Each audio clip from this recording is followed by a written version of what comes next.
This is the worst party ever. I don't know. Remember that New Year's Eve at Lenny's? He didn't even have a clock. Woo! Kick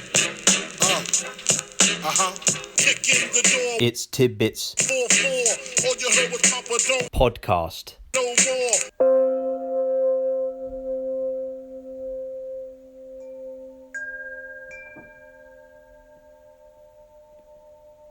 Good day, me old buddy, old pals. This is the 3rd of January. I should say Happy New Year to those of you that subscribe to the modern Gregorian calendar. I'm out by Chelsham, just come up a big hill, so I'm a little bit out of breath, but hopefully that'll calm, that'll settle.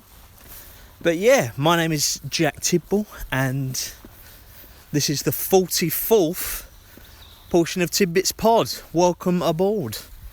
It came to my attention that I stopped introducing myself in these a little while back because, early on it sort of seemed kind of pointless. But I'm bringing it back just in case this is the first episode you've ever heard. Like maybe you've come through an algorithm or maybe through a companion or something.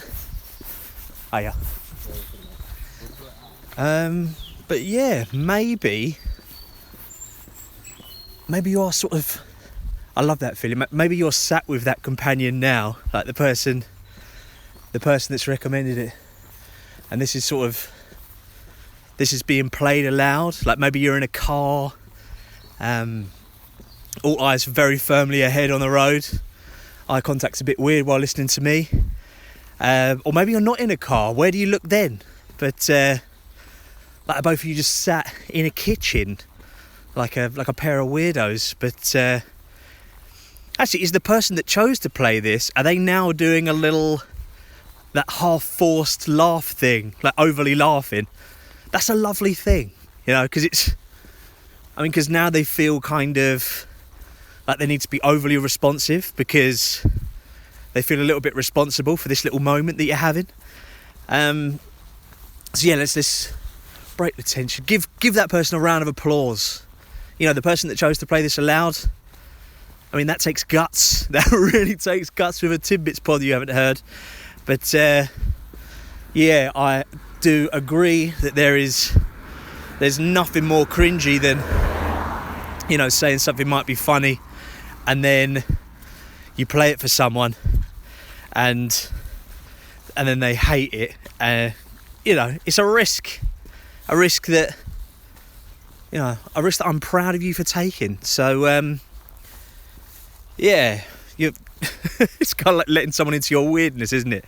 And I think that should be bloody celebrated. So well done you, legend. And especially like if you've rolled the dice and you're playing this in a busy workplace or something, like in a lobby of, I don't know, like a nice hotel. Imagine, but it could happen. It could just come on in an algorithm. It does sort of pop into some playlists. But yeah, unless I've said give them a round of applause there, but like if they've heard this before and then they've played it again to get that applause, I'd say withdraw it. Let's bring back some of the tension. I'm getting excited. Can't really breathe between my words. Now going up another hill. This is normally the point where I would just abort and dive out, but I've promised myself I'm not gonna pull the zip cord or whatever, the rip cord, the escape button or whatever. I'm just gonna chat through like the old days. But yeah, I've mentioned people listening aloud and how bold that is, but personally I'm 100% a headphoner, and if you're a headphoner, if you've got your buds in, or if you're listening to this in the bath or something, that's possible. So right, I'm going to do something just for you now. Ready?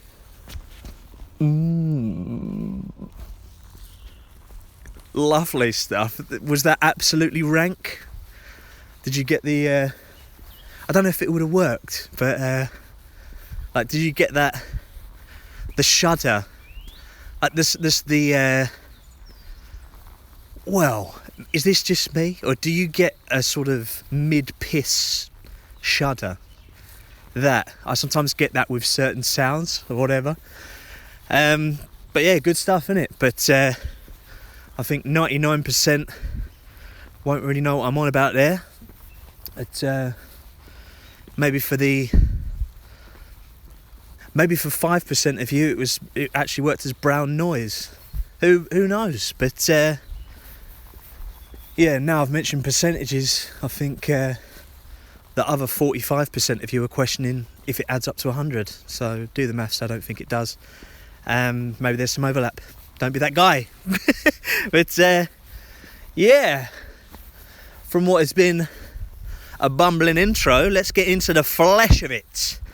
Like I said, I have had a few run-ups at these over the last few weeks, like a few episodes that were lost to the cutting room floor, maybe because I was too drunk or tired, or I just wasn't happy with it, you know what I mean? I just think, like, I don't need to put that out in the world. It's sometimes my mind does go into grim places, so yeah, probably best not to let that just out into the ether. Just can maybe be behind a special locked wall further down the way, however we could do that. But yeah, I made an attempt at a Christmas special, which, in summary, that was just me a little bit drunk, mumbling, like really, really mumbling, and a really bad Louis Armstrong impression.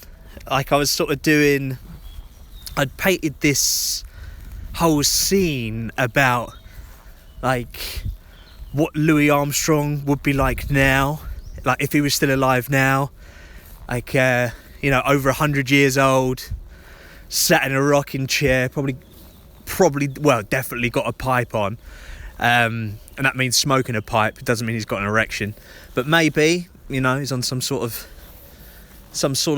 thrill ride on his porch.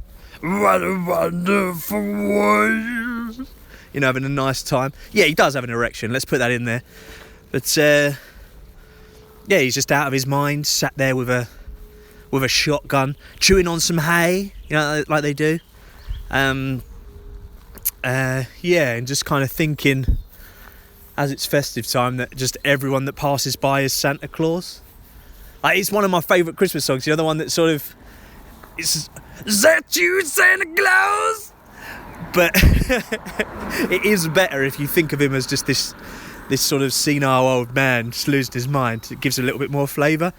So yeah, it was that, a lot of that, and I think it came out of, actually, because I'm listening back to the classic Desert Island discs, like the old school ones, because now, you're getting people, but I think they're kind of reaching to find, premium guests sort of thing. So why not go back in the archives? And I'd say, yeah, listen to Louis Armstrong's one, because he doesn't know the format. He doesn't know what's going on. So half of his song choices, they're Louis Armstrong classics, like his own songs. And then you get obviously you get the Shakespeare and whatnot. But his favourite book was, it's his own autobiography, so that's going to be a nice comfort on the island, reading his own book. And then luxury item, of course, well, I was going to give you 3 guesses, but it's a trumpet. That's always got to have my horn, sort of thing. Another erection reference, but yeah, it's trumpet. But it's like, Louis, mate, have a day off. Have a bloody day off, man. Like, you'd think maybe in the production meeting, Roy Plumley? He's he must have just sat him down. But okay, Satch. Okay, in this program, what you do is you got to pick your favourite songs, and they're that's what's going to accompany your time out on a desert island. Like, so, you know, maybe songs about your life and memories. Make it like that so we can kind of flesh out our time on the programme and we can chat some time between. Maybe make it sentimental. Does that kind of make sense? Can you pick a few songs? And is that you, Santa Claus? And then Roy's just like, oh, fuck it, just roll the tape. How did you feel about the live Foley there? That was on a little village, what's happening in the town sort of sign. Didn't break it, I'm not a vandal. But yeah, that sounded really nice. But yeah, talking about the Armstrongs, very, very successful family, aren't they, the Armstrongs? Particularly the brothers. So you've got Louis, like I said, the musical legend with the amazing voice and whatnot. And then there's Alexander Armstrong from popular daytime television quiz and entertainment racket, the Pointless. But most of you are going to know him from the Pims O'Clock adverts. Neil Armstrong, the first man on the moon. The first man to walk on the moon, whatever. But he'll be gutted that he's third place after Xander. And then the fourth brother was Stretch, global phenomenon. And yeah, I think that sums up. That's pretty much a highlights reel of what was in the Christmas one. That's like a little condensed version, now deleted, but you know, to fill in that sort of, maybe that's not satiated the Christmas thirst you might have had. I'm going to sing a little festive song for you now, actually. Speaking about taking risks, I'm going to do a bit of singing. And you know, we're in that bit, it's January, but people have still got their decorations up and stuff, like their doors tied in a bow and all that sort of lovely stuff. So this is it's an old legend. I think it was Dean Martin originally. He certainly sang it, I don't know. There's been a few versions. Stevie Wonder's done it. But yeah, it's all about, well, the title says it all. It's called The End of Optimus Prime's Penis, the Christmas classic. So here we go. Silver bell, silver bell. Oh, wonderful. It turned out to just be a bellend joke. How do you feel about that? But speaking of bellends, actually, when you say bellend, it's bellend, not bellend. Oh God, that just hit me on the bell end. I mean, when did people start saying that? And whenever I sort of raise a new vocal or verbal sort of craze, as it were, people never believe it. They're always like, no, people don't say bell end. But they do. You'll hear them say it. It's, yeah, when was the start of that? And I've probably gone on about that before, but must have done. But it's like, this I definitely said before. It's like when you're having the lovely, icy, fruity summertime treat, you know, with the little foil lid or whatever. They're Calippos. It's always been Calippos. Would you like a Calippo? Fucking hell, it's hot today. Let's have a couple of Calippos. But some people say Calipos, and it doesn't sound like a big difference. But that, I don't know who's put that little spin on it. But yeah, hashtag Team Calippo. Quite hard to do the I don't know, the emphasis, but maybe put in some capitals or something. But yeah, I'm kind of weird. Let language be language. If they understand, that's all that matters. But I don't know, there's some little things that you kind of notice, isn't there? Like I'm in the generation where if you had some news, some hot goss, like if you wanted to spread some salacious tittle tattle, you'd say, you'd spill the beans. You're like, oh God, oh no, he's spilt the beans, like he's told the secret. When, on a specific date, an hour in the day, when did that become tea? Like, when did people say, come on, oh yeah, I got some tea, spill the tea, tell me your news. It's like, I don't know, I just come back from Susie's and she's just spilled all the tea about Philip. This kind of thing. Like, maybe, did that come about because tea, well, firstly, it helps being a liquid. It's just easier to spill. Or is it the actual tea leaves? Taking it that way. But tea, I'll give them that. It is more prevalent in day-to-day life. Like, actually, this is probably the killer blow. Have you ever actually spilt beans?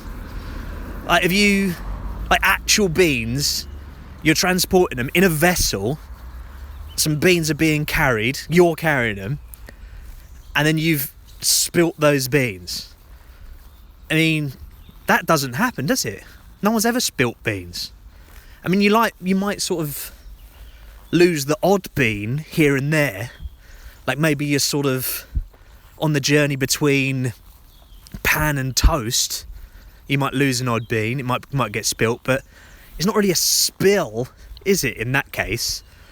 Unless you're talking about the bean sauce, the baked bean sauce. Are you spilling that? It's sort of lost something, hasn't it? But and not all beans are baked beans. Is that a very? I suppose you got Watties in New Zealand. What is love? Like those, and then you've got. Well, there's a few different types of baked bean in England, but it's not really a global thing. Do they have baked beans in the US? I should probably know, but beans on toast definitely isn't a thing. I've seen, I don't know, people reacting to British food, and that seems to be one of the ones that shocks people. So maybe because of tea, and that's a thing, they've sort of gone, right, we can't adopt spilling beans, we don't even have beans. Maybe we can spill tea. Maybe that's it. But I think that's something to think about. Something that's really, really important for the year of 2022 is where the fuck did spill the tea come from? Yeah. Let's see, what else? Oh yeah, there was another little episode of Tidbits Pod that I didn't upload. It was it was very much a celebration of the Christmas Gooch, or the Gooch period, the Gucci period, the Merrynium. It was going to be called the Christmas Gucci special or something like that. But I've heard it called Twixmas now, like between Christmas and New Year. I bet is it Twix? Is it Nestle, Cadbury, whatever? Bet they're loving that though, aren't they? That's going to be the next year's marketing thing. It's Twixmas. Tuck in to our jewel wrapped biscuity friends or whatever. Do like a Twix. But yeah, that one was just the sound kind of went on it. I did it in a sort of, it was a blustery day, like properly, I had a little thing that I was trying out, a little muff over the microphone. I've got a little microphone, but at points it just sounded like white noise, like someone was just, I don't know, just fizzing something down the microphone. It was just really annoying. But essentially with that, I don't know, you didn't miss much really. That was just me. I was talking about some beanheads that we got chatting to, when we're in the pub formerly known as the Pilgrim. And actually what I'll do, rather than trying to rehash that, I'll put a little clip at the end. But yeah, that Merrynium episode was the beanhead chat, and then I went a little bit too deep about about that scene in A Christmas Carol. I mean, you know the one. Like, if only my Foley team here, if only there was something if there was some bells to chime on. But, you know the one, it's like, it's morning and daylight. But what day is it? Like, throws open his window, like, you boy, yes, you boy, yes, come here. Oh, yes, I'm in my old man jammies. No, don't call the fuzz. Oh, you can see my fuzz, sorry. Anyway, forgive me, I'm old. Tell me, boy, what day is it? Oh, time I bought a calendar. Very good. But seriously, boy, what day is it? Christmas Day. It's Christmas Day. I haven't missed it.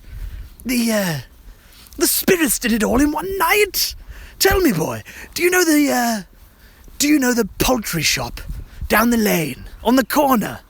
You know, with the really weird meal deals. Yes. Remember that, Huck, do you remember that fucking massive Christmas goose in the window? Yes, good lad. Yes. That's right, the one as big as you. I know. I mean, yeah, I know. It is a shit business model. I mean, yeah, how the fuck has that shop still got their best stock in the window on actual Christmas morning? Ridiculous. Maybe it's for old fucks like me. Anyway, go and buy that fucking thing, would you? Here's a shiny shilling. See that? You probably hear my voice going in the middle of it anyway. But I did that for a long while. And, yeah, it's got a bit exhausting, sort of out of breath. I was sounding like I was doing push-ups or something in the weird. It was weird. But, yeah, after that scene, after the old go and buy the goose scene, how long, like, because he's obviously good at that point, isn't he? He's overcome his miserly Scroogey ways. Like, how long do you reckon it took before Ebeneezer went back to his old ways? Like he's no longer Christmas Ebeneezer Fashizi or Ebeneezer the dynamite geezer. He's just back to being your regular Scrooge, your regular Christmas bastard. I reckon probably about 45 minutes. I mean, what hobbies does he have? Like, he's an old boy in Victorian London. His days he's probably just drinking gin all day, doing a bit of top hat maintenance, and I mean, his main hobby is just giving back chat to Cratchit and the townsfolk and all those guys, isn't it? Giving them ball ache. But his vast employee, his empire, which is just Robert Cratchit. But yeah, that's him. And a lifetime of great hobbies like that, that's not going to change overnight after one dream. And he's yeah, I don't know. I don't think it would have lasted. There's the Christmas cynic in me. Scrooge would have been back to his old ways in less than an hour, no doubt. But speaking of Christmas Carol, the best version of A Christmas Carol is it's the Muppets version, of course. And that, I say that was... Actually, no, it wasn't the pearl in my triple bill. My Christmas triple bill, the Free Christmas Williams, I got... yeah, how's this for a trio, right? I got into my room, got back from my sister's, and then this is probably about 8 o'clock. So first of all, I put on Friday After Next, which is just kind of like a palate cleanser. You know, that's just funny and nice to start. And then Muppets Christmas Carol is funny, but you got the sentiment sort of rolls in. And then Wallop, It's a Wonderful Life, tied it up. So I think that ended 2 o'clock in the morning, but it was bloody beautiful, mate. Bloody, as a triple bill, do you have a better Christmas triple bill? Who cares? Christmas is gone. But, yeah, why not do it in February? Just blow some minds. But yeah, anyway, so that kind of was a gist of the Merrynium episode. So this is going to be a kind of, you know, cleaning away all the questions you might have had, kind of behind the scenes meta Tidbits Pod episode. But I think the most notable omission that you might have noticed if you've listened to all of these was the lack of the time capsule episode on January 1st. If you're if you're keen-eared, if you were up and wondering sort of what happened to the time capsule, in short, I messed it up. So instead of just making it and then scheduling it to upload, that was the plan. And, you know, that being that, you just sort of have it there ready to auto-upload and you don't touch it. I was going back in through the year and I was sort of making little tweaks, turning little dials, like adding a little bit more seasoning here, stirring it, changing the temperature. And then, you know, like anything, if you edit and edit and edit and edit and edit, you sort of lose what was originally there. And, you know, like what my little in-between bits, I was introducing it like a little clip show. Yeah, it was, it actually come a bit sort of mean-spirited, a bit downbeat. It was kind of like a tonal disaster. Like, it was kind of like if the Blue Peter time capsule was dug up by some random utes in a park, and then they'd recorded themselves, like, taking all the what was sodden relics, but all the Blue Peter badges and all the tapes and all that sort of stuff, lovely stuff, and then they just dashed it all in a skip. So I was taking quality content, you know, people's nice messages and stuff, and it's just me being grumpy in between. So I thought, yeah, I'm gonna take that off of the auto schedule and just I mean, luckily I've still got the clips from you guys, so I think instead of all my, you know, clumsy, shot from the hip, you know, kind of reactionary, pragmatic reactions, or whatever, reactionary reactions that I had to whatever was going on through the year, that I was trying to be poignant, but yeah, instead of shooting from the hip, I think what it is, it's best I'll just play you a choice few here, and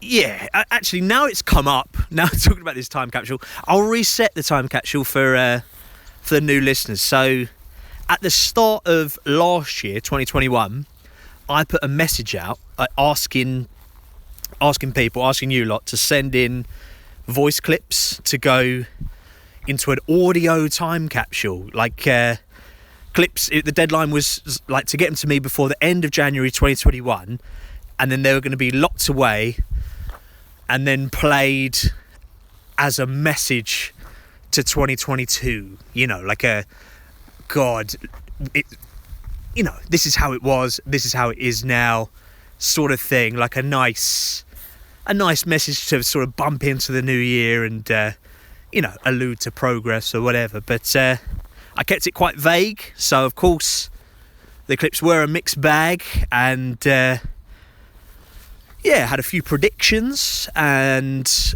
there was a few with political chat and a few strange ones and a few that I couldn't really understand, a few that were messages just for me, which I think I'd probably got confused with those, and yeah, then a few nice ones. So I think to start off, here is a voice that some of you will recognise immediately, nice treat, and some of you are going to recognise the name.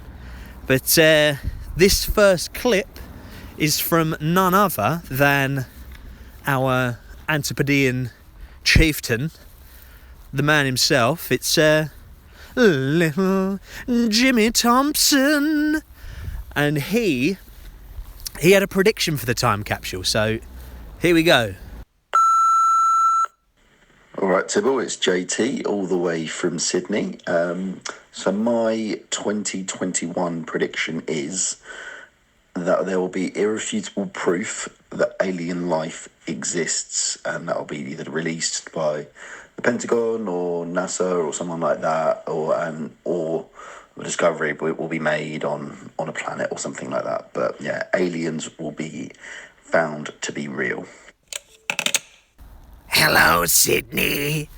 JT, what a legend, and spot on with that prediction as well. Like, now he said that the evidence could come from NASA or the Pentagon or something like that, but I've got one better. I've got the audio. I mean, this is from a clip I saw on YouTube, on the internet, and it's the audio of a clip that was filmed in Glasgow, Scotland, about a month ago. So I'll play that in for JT.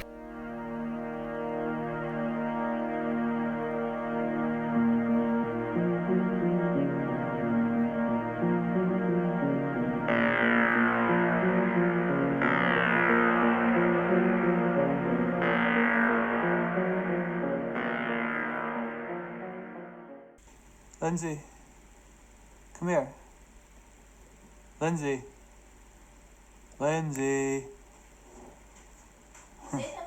Yeah, could you turn the focus thing? I'm just trying to keep my hands. Just kind of adjust to see that. It's literally a UFO because it's unidentified. It's only by us. Let's send the video into Glasgow Live. Yeah. This will be the best thing they've had since that guy put a love letter in the past down there. That must be like a weather balloon or something. It's like too big to be a drone. Oh, I'm losing it.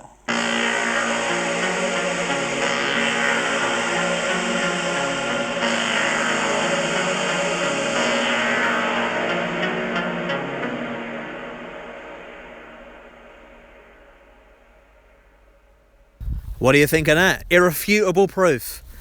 And now listening to it, I realise that it is very much more of a visual thing.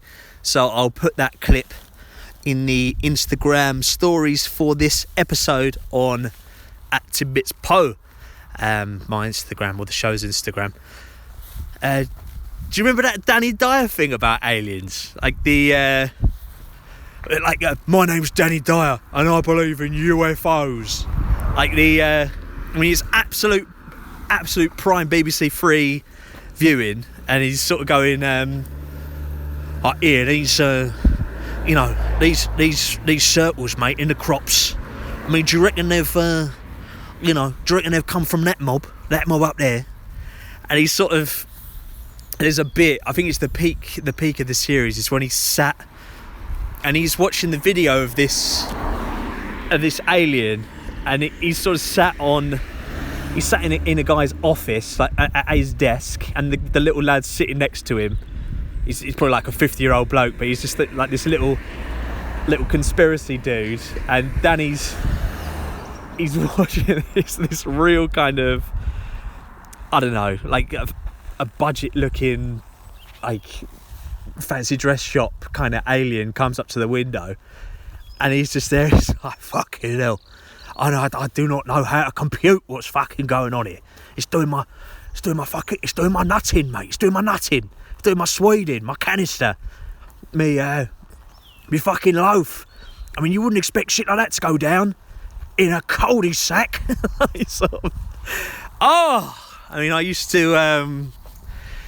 used to love the Morgana Robinson impression of him, where she'd sort of go, I'm Danny Dyer, and this is Britain's hardest commute. Like, I mean, yeah, we all need to travel, you know, A to B and all that. And it had all that, like, it was all the Britain's hardest things. So he, like, I'm Danny Dyer, I've got Britain's hardest cake. And he's there in this lovely kitchen with like a nan that's made a really grimy old cake, and he's like, fucking hell, Brenda, that cake is dry, it's moody, it's naughty. I mean, that cake is dry as a fucking bone. There was no moisture in that cake whatsoever. It was Britain's hardest homework. And carry the one, carry it where, mate? Down the fucking boozer? I mean, I'm out of it. Can I go to the toilet, mate? He sort of go like... You see him regress to his school days. And he's sort of going, fair play to the little boffin. But that maths, it's done my fucking crust in. God... Yeah, and The Business, what a film. I remember back in the uni days, I was at Liverpool and I had mates in Brighton and a few other unis, but I was going down to visit my mate Elliot over in Cardiff, and before going out to a night called the Bank Vaults, which I think is an old Nat West that became an empty space for a bit, and then, you know, people were having nights out in there and stuff. And we did this, it was like The Business bingo drinking game, and I can't remember all of the rules. It's probably still on the internet, but it was stuff like, you know, drink whenever someone on screen's getting noshed off, or drink whenever there's voiceover, or drink whenever the little Spanish drug dealer guy with the translator, like whenever he says, he says, what are you doing in the orange groves? Cocaine is not okay. Like this kind of... Oh, God. Those were the days. And that was back when I had some adventure in my life. I had free train as well back then. Incredible. Dad's a train driver, so I was... Well, you say going off the rails at uni, but I was very much on the rails, mate. Like all over the UK. Went up to Scotland, doing my thing. But I should have used that more. Yeah. Anyway, speaking of adventure, how's that for a link? And this isn't so cheery, but I read Wilbur Smith's autobiography.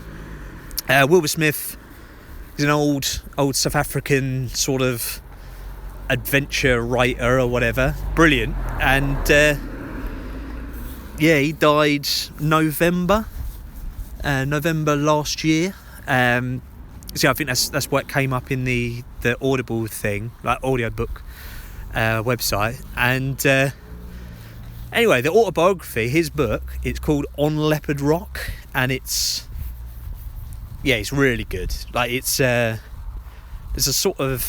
a lot in there that I didn't really agree with, but I mean, it kind of had stuff like, it had like his views of male role models, and there's no heroes anymore, and masculinity and all that kind of stuff like that, and religion, and then there's like hunting versus conservation or whatever. Like he's a big pro hunter and whatever, very conservative, but I mean, as you probably expect, he's an old boy. But I mean the fucking stories the guy's got of his actual life, incredible. Like so many close encounters with wildlife, and kind of brushes with death and diseases and all this kind of stuff, and it's proper like real life adventures. I was thinking, what an incredible dude. So give that a listen / read, On Leopard Rock by Wilbur Smith. And there's one bit in it where they get confronted by this snake, and holy shit, if I was him after that, I don't think I would have left the house ever again, or I'd have certainly left just to go to the airport, and then whatever. I certainly wouldn't have gone gone back out into the savannas again, or whatever they are, the jungles. But yeah, what other sort of extracurriculars have I got? I mean, actually, instead of going into all that, I think, like, because we didn't have a proper Tidbits Pod Christmas special, that didn't happen, I'm going to give you a recommendation, a choice listen, if you want a good podcast about the origins of Christmas and where Christmas came from. And, you know, like with the tree and the tree decorations and the presents and all that, like where that's all come from.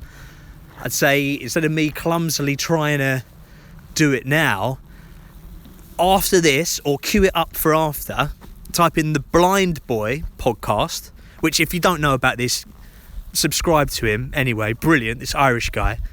You remember the Rubber Bandits? He was one of the Rubber Bandits. Anyway, and this Christmas episode, it was called, bear with me, uno momento por favor, Boiling Hot Christmas. And yeah, it's fucking socks and pants, mate, like top drawer. Best episode of his of the year was one called, I can't bloody find it, but it's something like Why I Want to Fuck Captain Planet, or I Want to Fuck Captain Planet. But I'm not going to go into it. If I say after the Christmas one, give that a go, and that's as good as it gets, I think. Like, that's, if I can make one podcast like that, that'd be amazing. So go give the Boiling Hot Christmas a go, and then, yeah, Why I Want to Fuck Captain Planet is, yeah, that's superb. So yeah, okay, I just clocked the time on this as well, so I've gone on too much. So yeah, to close out this one, let's go back. I'm going to go back into the time capsule clips, and this one is really nice. So this is a message from Laura, and remember, this is recorded back in January 2021. So, well, I'll let her speak. So here we go. Hello, my name's Laura. It is currently the 17th of January 2021. When you listen to this, I hope that the year has gone okay, and that it was easier than 2020, and that all of this chaos has come to an end, and 2022 brings you what you want, because a lot has been put on hold because of this pandemic. And yeah, I just hope that 2021 passes by and allows 2022 to be amazing. So yeah, congratulations, you made it through 2021. Maybe the second hardest year in a long time, but you've made it, and anyone else listening to this, you made it. So whoop whoop. And we're back in the room. Thank you, Laura. That's bloody lovely stuff. I mean, I'm not supposed to have favourites. All of the clips submitted were lovely, but I think that's what I was going for, really. It's just nice, very nice stuff. But yeah, as promised, I'm closing up the show now, so let's do my little, I'll try and get this as efficient as I can, the little close out the show ramble. So yeah, to contact the show, the email address is tidbitspod@protonmail.com. You all know that by now. To support the show financially, there is a PayPal link in the show notes. So yeah, if you want to give a little something, that's where to go. Yeah, actually, oh my god, I want to give a special mention to Darcy, who chipped in. It was kind of out of the blue as well on New Year's, and yeah, that really means a lot, and it blew me away, actually. So yeah, thank you so much for listening and supporting. Darcy, you are premium listener, or whatever I can give. If there's like a virtual gold badge, you're just a legend, mate. You don't need the trinkets, you know it. But yeah, it kind of blows my mind when people just let me know that they listen. That's amazing. Like I was, looking at the sort of Spotify wrap up of the year. They do a special one for people that upload, as well as, you know, you get another one for what you've listened to. You get one to what people have listened to. And that was nice. Oh my God. Can you hear this?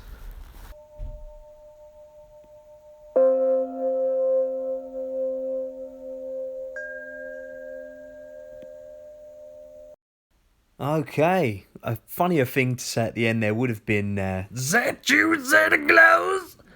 But it sort of genuinely sounded like someone was being murdered, and I shit myself a bit. They weren't. It was just a couple of local lads having a fist fight, as you do.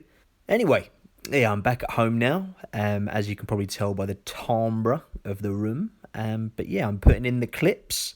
So coming up now, after the beep, will be a bit of a time capsule montage.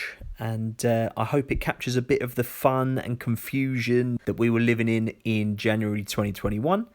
And hopefully that gives a bit of perspective that things aren't quite as bad now. It is getting better.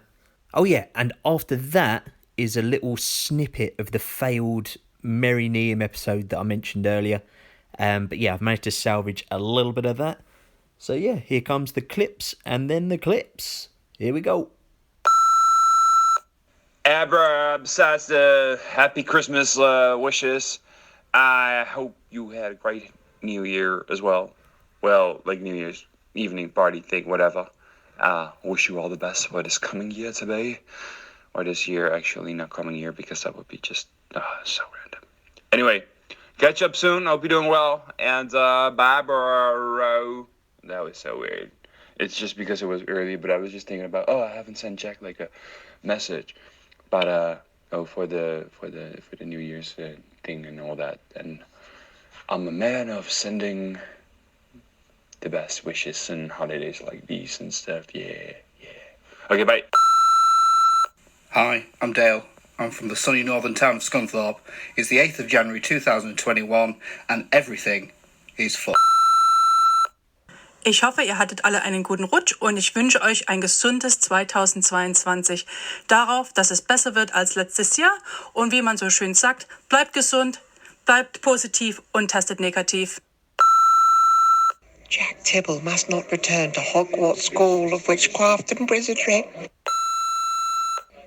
Jack Tibble must iron his hands. Can you feel the magic, Harry?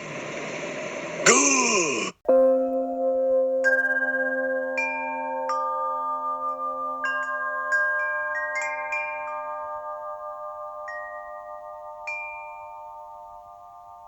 I'm not sure of the non-nautical term, but if we were at sea, I'd describe this as choppy. Like we've hit a little still moment, but we're going to get some big gusts of wind probably, maybe a little smattering of rain, we'll see what happens. But I've got a little cover thing for the microphone, so we'll see how this goes. And I'm walking home from Caterham, just been in the pub formerly known as the Pilgrim, which I've forgotten its new name. But anyway, decent enough pub. There with mate Reggie. And we were chatting and then kind of got drawn into this chat with a couple of beanheads. Even though the guy looked like a bit of a weasel, did you ever play Abe's Odyssey? He looked like Abe from Abe's Odyssey, the poster boy of the Oddworld universe. The kind of guy, actually, where it's very important to him that you know what he means. So at the end of everything, he says, do you know what I mean? Do you fucking know what I mean? And you sort of get the feeling where if you don't know what he means, he's probably going to try and smash your head in. Like that kind of underlying threat of a conversation / interaction. So that was nice.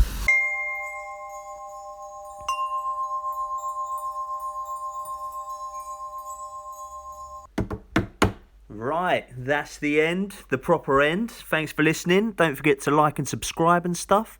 And yeah, I'll see you later. Hey. I can hear knocking. Is that you, Santa Claus?